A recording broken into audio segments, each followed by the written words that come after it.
There's no argument that Germany had some of the most talented weapons designers on the planet at the time, but they were failed by their leadership. Hitler really strongly hoped and believed that his scientists were going to develop a nuclear weapon. During World War II, Nazi Germany didn't just build tanks and bombs. They engineered objects so dangerous and twisted that even their own scientists feared what they had created. From mind control experiments and death ray blueprints to chemical weapons capable of wiping out entire cities. In the crucible of World War II, Germany's most brilliant scientists raced to create an arsenal of terrifying new weapons of mass destruction. These inventions blurred the line between science and madness. Some were hidden away, others destroyed, but all revealed just how far the Nazis were willing to go. Today, we uncover the most dangerous Nazi Germany objects you won't believe existed. Zyklon B gas pellets. Let's start with Zyklon B. Nazi Germany was notorious for mass murder, and one of their tools used was the Zyklon B gas pellets. It was a cyanide-based pesticide that became infamously associated with the Holocaust. Nazi Germany used it in the mass extermination of millions of Jews and other victims. At first, it was developed in the early 1920s and marketed as a fumigant for pest control in ships, warehouses, and clothing. But during World War II, the Nazis made it a tool for genocide instead. Zyklon B consists of hydrogen cyanide, a highly toxic chemical, adsorbed onto an inert carrier like diatomaceous earth. The pellets were placed in sealed canisters, which, when exposed to air, released the lethal gas. To prevent accidental exposure, a warning agent was added to the commercial version. However, the Zyklon B used in extermination camps lacked this safety feature, showing that it was being used for mass murder. This fast-acting poison interferes with cellular respiration, leading to rapid unconsciousness and death within minutes of exposure. In the gas chambers of Auschwitz-Birkenau and other camps, victims were told they were going to take a shower. But then, they were locked inside sealed chambers. SS officers then dropped the Zyklon B pellets through the vents, releasing the deadly gas. The victims experienced excruciating pain, convulsions, and death within 20 minutes. After the war, the manufacturers of Zyklon B, including Bruno Tesch and Karl Weinbacher of Tesch and Stabenow, were tried and executed for their roles in the Holocaust. The use of Zyklon B in extermination camps remains one of the most chilling examples of the industrialization of genocide. Today, canisters of Zyklon B are preserved in museums like the Auschwitz-Birkenau State Museum as stark reminders of the atrocities committed. Schwerer Gustav. But that wasn't the only Nazi weapon that caused mass destruction, as our next one is the Schwerer Gustav, an ultra-heavy railway gun built by Germany in the lead-up to and during World War II. Designed by the arms manufacturer Krupp from about 1934, its explicit purpose was siege warfare. It was designed to destroy fortifications thought to be nearly impregnable, especially the concrete forts of France's Maginot Line. The Gustav was an 80-centimeter canon, meaning it had a caliber of 80 centimeters. When fully assembled, it weighed about 1,350 tons. Its structure required 2 parallel railway tracks just to support its size and weight, plus cranes and additional tracks for assembly and loading. Its barrel was about 3.2 meters long, with a total gun length of about 47.3 meters. Meanwhile, the height was about 11.6 meters and the width was about 7.1 meters. But the Gustav was super large. To operate it, it took huge human and logistical resources. It required hundreds of workers to assemble, thousands to prepare its tracks and emplacements, and a pair of anti-aircraft battalions for protection. The Gustav was pretty dangerous, with massive ammunition. The gun could fire shells that weigh between 4.8 tons for high explosive and 7.1 tons for armor piercing. The range of the gun was extraordinary, up to about 47 kilometers for the high explosive shells, but somewhat less for armor-piercing rounds. This allowed Gustav to strike targets far beyond many smaller artillery weapons. The destructive potential was pretty huge. It could penetrate many meters of reinforced concrete or destroy deep fortifications and buried ammunition stores. It was meant to reduce what were meant to be inviolable defensive structures. But Gustav had its limitations. It had a very slow rate of fire, with 1 round every 45 minutes. The gun was also very costly to transport because of how massive it was. and the enemies could easily see it from afar. It was only useful for stationary targets. The Nazis built the Gustav for operations against the Maginot Line, but it was never used against it because Germany's blitzkrieg tactics outflanked the French defenses. So their powerful and dangerous siege weapons became less relevant. It saw major action during the siege of Sevastopol in 1942. It took weeks of preparation to set up the Gustav, and it instantly bombarded Soviet fortifications and destroyed critical military infrastructure. It was used on other war fronts like near Leningrad or Warsaw, but the Nazis weren't about to let any other country get their gun. As the war turned against Germany, they destroyed the Gustav themselves in April 1945 to avoid capture by the advancing Soviet army. But Gustav isn't the only dangerous object that Nazi Germany used to commit genocide. V-2 rocket. The V-2 rocket was known in German as Vergeltungswaffe II, meaning Vengeance Weapon 2. Designed as the world's first long-range guided ballistic missile, it marked a major leap in rocket technology. It was powered by a liquid propellant rocket engine, and the V-2 was developed during World War II in Nazi Germany as a vengeance weapon to attack Allied cities as retaliation for the Allied bombings of German cities. The V-2 took up to 6 years to be developed, from 1936 to 1942. It was the world's first large-scale liquid propellant rocket, a major breakthrough in rocket technology. It also used liquid fuel, which increased its thrust capabilities and made it the first artificial object to enter space. Standing at 14 meters tall and weighing approximately 12,500 kilograms, the V-2 was powered by a rocket engine burning a mix of alcohol water and liquid oxygen. It could reach altitudes of up to 176 kilometers and speeds exceeding Mach 5. But the V-2's payload was a high-explosive warhead capable of causing massive destruction upon impact. Its supersonic speed and ballistic trajectory made it difficult to intercept, making it a formidable weapon against civilian and military targets alike. The V-2 did a lot of damage during the war. It was used extensively to target Allied cities, including London and Antwerp. The total damage done in England by the rockets included 2,754 killed and 6,523 severely wounded. Some of the worst V attacks included the destruction of a cinema in Antwerp, which ended in 561 deaths. It was first launched in September 1944 and was used until the end of the war in May 1945. Despite how technologically advanced it was, the V-2 had limited strategic value and didn't alter the course of the war. To make matters worse, the production of the V-2 rockets involved forced labor from concentration camp prisoners. Aside from those who died from the attack, at least 10,000 prisoners died during the construction of the V-2 rocket. After the war ended, the United States and the Soviet Union captured a lot of V-2s and used them in research, contributing to their missile and exploration programs. But there's another siege weapon made for destruction by the Nazis: Karl Gerät super heavy mortar. The Karl Gerät, also known as the Mörser Karl, was a German super heavy self-propelled siege mortar built by Rheinmetall beginning in the late 1930s. There were 7 units built in total. One was a prototype version, while the others were numbered with mythical names like Thor, Odin, Eva, Adam, Loki, and Zeus. 2 main variants of the Karl Gerät existed. There was the Gerät 040, which had a 600mm mortar barrel, and the 041, a later version with a 540mm barrel to increase range. The weapon was mounted on a self-propelled tracked chassis, giving it more tactical flexibility than purely fixed siege guns, although at a pretty expensive cost.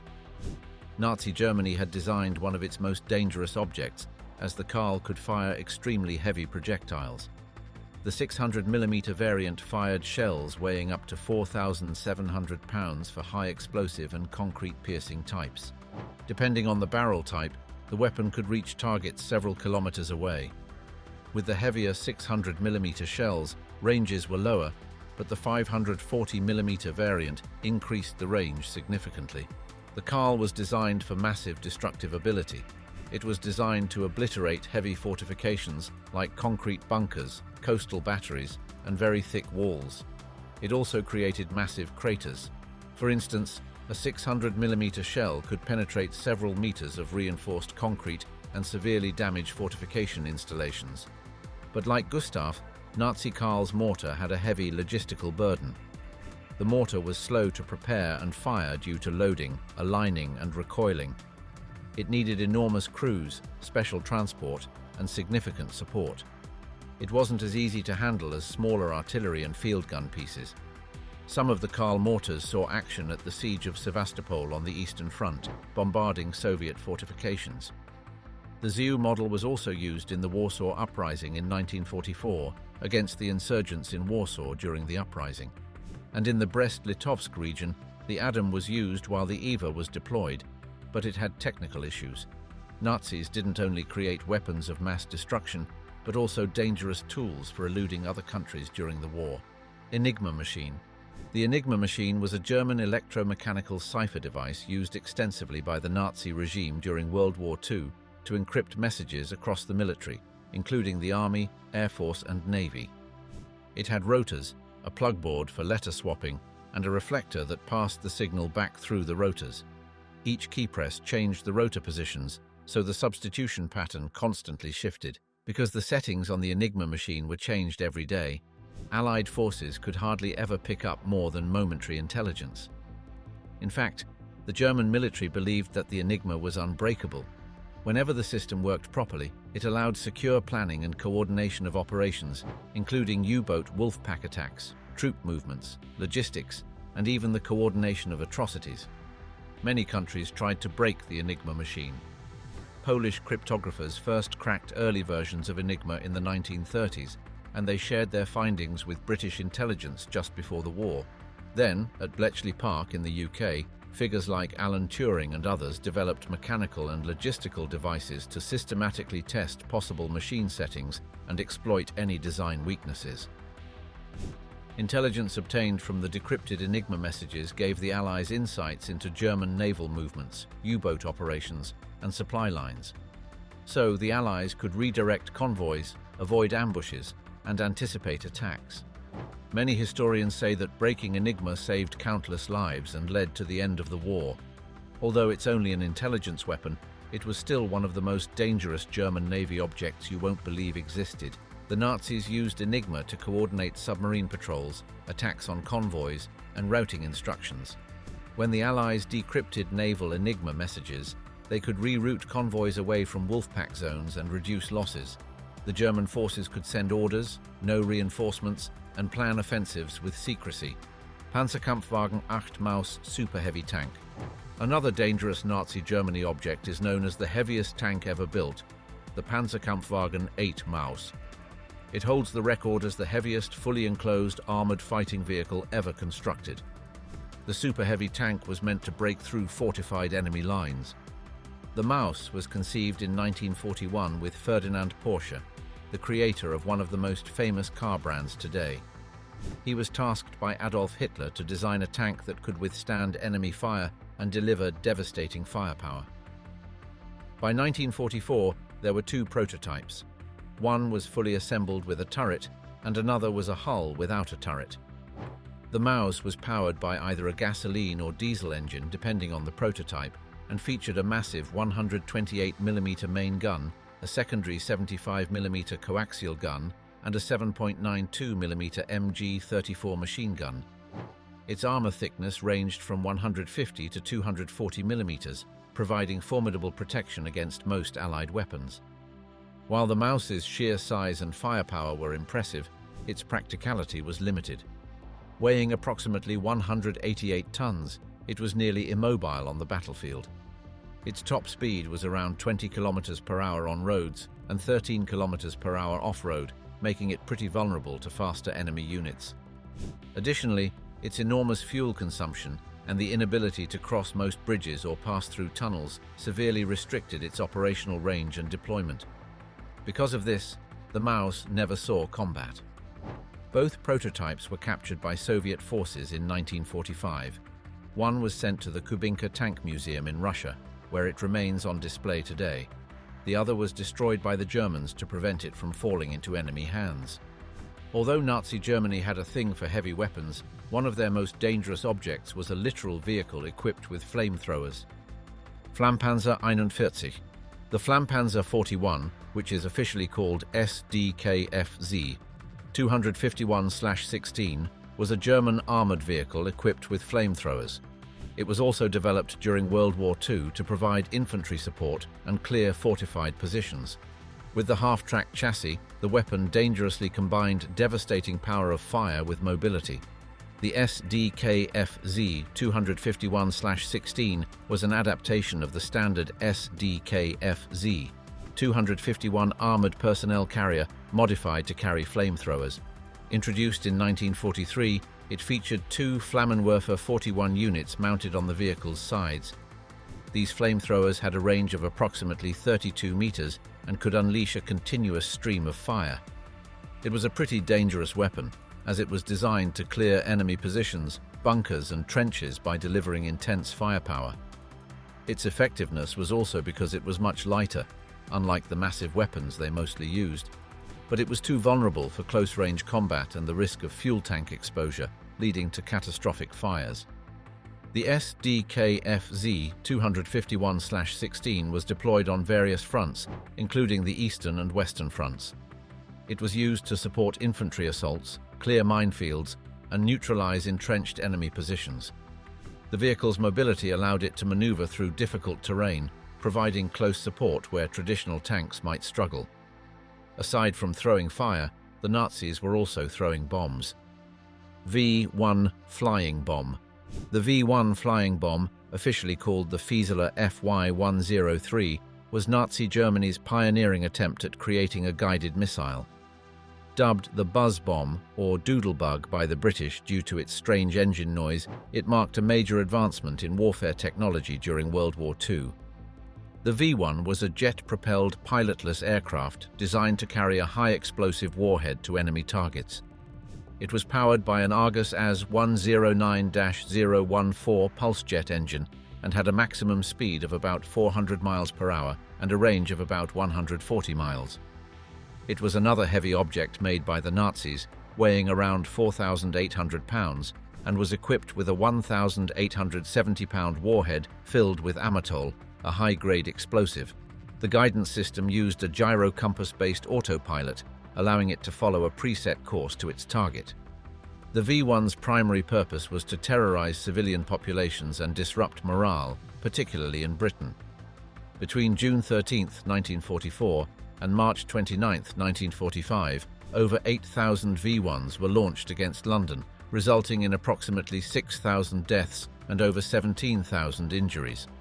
The weapon's effectiveness was enhanced by its speed and the psychological impact of its sudden appearance and subsequent explosion.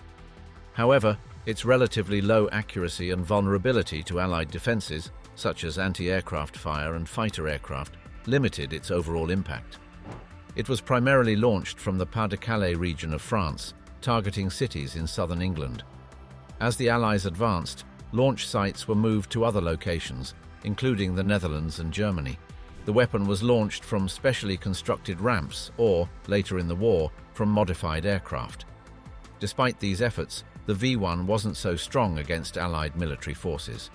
The Nazis continued to use dangerous weapons and objects during World War II, and one of the most terrifying ones was the Tabun.